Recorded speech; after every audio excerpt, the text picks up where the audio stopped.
नमस्कार विद्यार्थियों, मैं आज आपको कक्षा 9 का सामाजिक विज्ञान विषय का अध्याय पालनपुर की कहानी पढ़ाने जा रहा हूँ। तो पालनपुर की कहानी हम निम्न बिंदु से शुरुआत करेंगे और सबसे पहले है अवलोकन। जैसे कि विद्यार्थियों को पता है कि पालनपुर जो एक काल्पनिक गांव है, यानी कल्पना के आधार पर इसका नाम दिया गया है और इस नाम के आधार पर हम इस पूरे चैप्टर को में पढ़ेंगे कि इस गांव में क्या क्या क्रियाएं हो रही हैं, कौन कौन से जॉब करते हैं इंसान, कृषि कार्य यहाँ का प्रमुख है, इसके अलावा और कोई भी कार्य कर रहे हैं या नहीं। इसके बाद दूसरा है परिचय।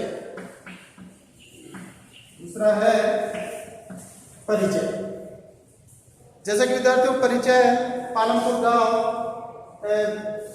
आसपास के सभी छोटे मोटे गांव से जुड़ा हुआ है और इस गांव के जो चलने वाले प्रमुख साधन हैं उनमें परिवहन भी है, गाड़ियां भी चलती हैं, इस तरह से कई साधन हैं और आसपास के शहरों से जुड़ा हुआ है। साथ ही इसमें किस प्रकार से संसाधनों का समायोजन होता है वो भी हम इसमें पढ़ेंगे।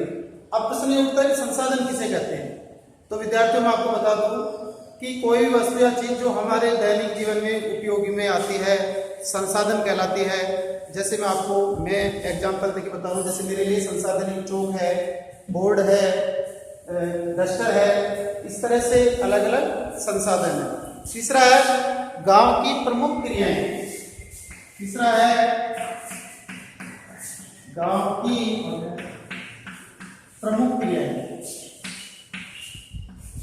हम पढ़ेंगे गांव की प्रमुख क्रियाएं। तो जो पालनपुर गांव की जो प्रमुख क्रिया है वो है कृषि। यहाँ के ज्यादातर लोग कृषि करते हैं, लेकिन कृषि के साथ साथ अन्य व्यवसाय से भी जुड़ा हुआ है, जिसमें लघु स्तरीय विनिर्माण। कौन सा है? लघु स्तरीय विनिर्माण,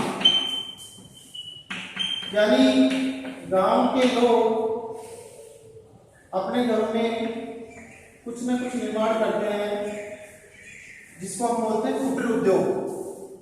तो पहला है मोस्टली कृषि, उसके बाद लघु स्तरीय विनिर्माण, इसके अलावा डेयरी। चूंकि कृषि के साथ साथ किसान लोग जो है वो पशुपालन भी करते हैं और पालनपुर के लोग भी पशुपालन कर रहे हैं कृषि के साथ साथ। तो लोग जो वहाँ दूध का जो संग्रह स्थान होता है, यानी कलेक्ट किया जाता है, उस स्थान को हम डेयरी बोलते हैं। इसके साथ ही परिवहन से जुड़े हुए कुछ लोगों के पास ट्रैक्टर है, ट्रक है, जीप है, इस तरह से लोग अपना परिवहन का काम भी करते हैं, इससे भी अपनी आजीविका चला रहे हैं। अगला है क्रियाओं के लिए संसाधन। चौथा है क्रियाओं के लिए संसाधन।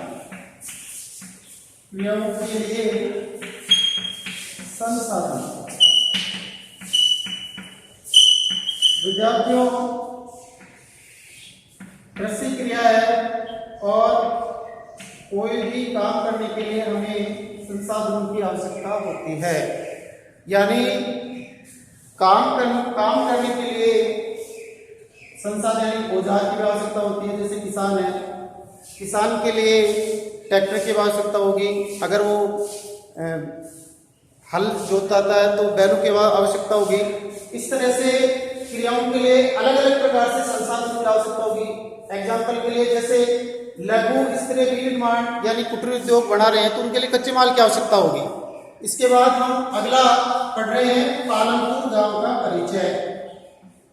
पालनपुर गांव का परिचय। पालनपुर गांव पहले बता चुका हूं कि पालनपुर गांव जो है कल्पना के आधार पर बना हुआ गांव है। अब पालनपुर जो गांव है, वैसे तो सभी इसके आसपास सभी छोटे मोटे गांव से जुड़ा हुआ है, लेकिन जो इससे 3 किलोमीटर दूरी पर रायगंज है, 3 किलोमीटर दूरी पर रायगंज एक बड़ा गांव है जहां कृषि मंडी भी है, और उससे भी थोड़ा आगे है शाहपुर। उससे भी थोड़ा आगे कौन सा गांव है? शाहपुर। शाहपुर गांव जो है, तो इस तरह से जो पालमपुर गांव है वो छोटी मोटी गांवों से जुड़ा हुआ है और सड़क मार्ग से जुड़ा हुआ है, और मुख्यतः सड़क पर बहुत से साधन इसमें देखे भी जा सकते हैं। छठा हम पॉइंट पढ़ेंगे कि सड़क पर चलने वाले साधन, सड़क पर चलने वाले साधन। तो विद्यार्थी मैं आपको बता दूं कि सड़क पर, ये तो हम अपने जीवन में प्रैक्टिकल भी करके देख सकते हैं, और आपके गांव में भी आप सड़क पर विभिन्न प्रकार के साधन चलते हुए देखते हैं। लेकिन हम इस समय जो मोस्टली हम पालमपुर की बात कर रहे हैं, तो वहां पर आपको वहां मोस्टली बैलगाड़ी,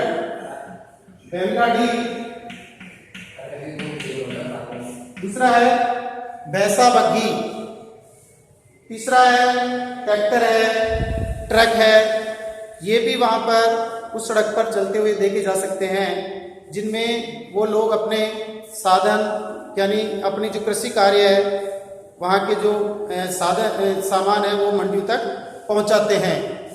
फिर इसके बाद है पालमपुर में निवास करने वाले परिवार। पालमपुर में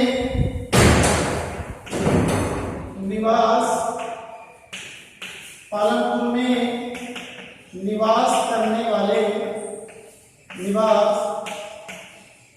वाले परिवार। अब देखो, पालमपुर में कुल 450 परिवार रहते हैं। पालमपुर में 450 परिवार रहते हैं, और हम अगर इनका वर्गीकरण करें तो इन 450 परिवारों में से 80 जो परिवार है वो उच्च वर्गीय है। 80 परिवार है, 80 परिवार उच्च वर्गीय हैं, जिनके पास पक्के मकान हैं, और पक्के मकान मतलब ईंटों सीमेंट से बने हुए। इसके अलावा एक तिहाई परिवार अनुसूचित जनजाति के हैं, जो गांव के कोने में रहते हैं और उनके पास घास फूस झोपड़ी जैसे मकान है। इसके अलावा वहां पर सभी घरों में बिजली है, खेतों में नलकूप है, बोर्ड बिजली से चलते हैं। 2 प्राथमिक विद्यालय हैं, एक बड़ा विद्यालय है जिसमें बच्चे पढ़ने जाते हैं, एक स्वास्थ्य केंद्र है, और एक निजी औषधालय। इसी के साथ बच्चों हम कल आगे पढ़ेंगे।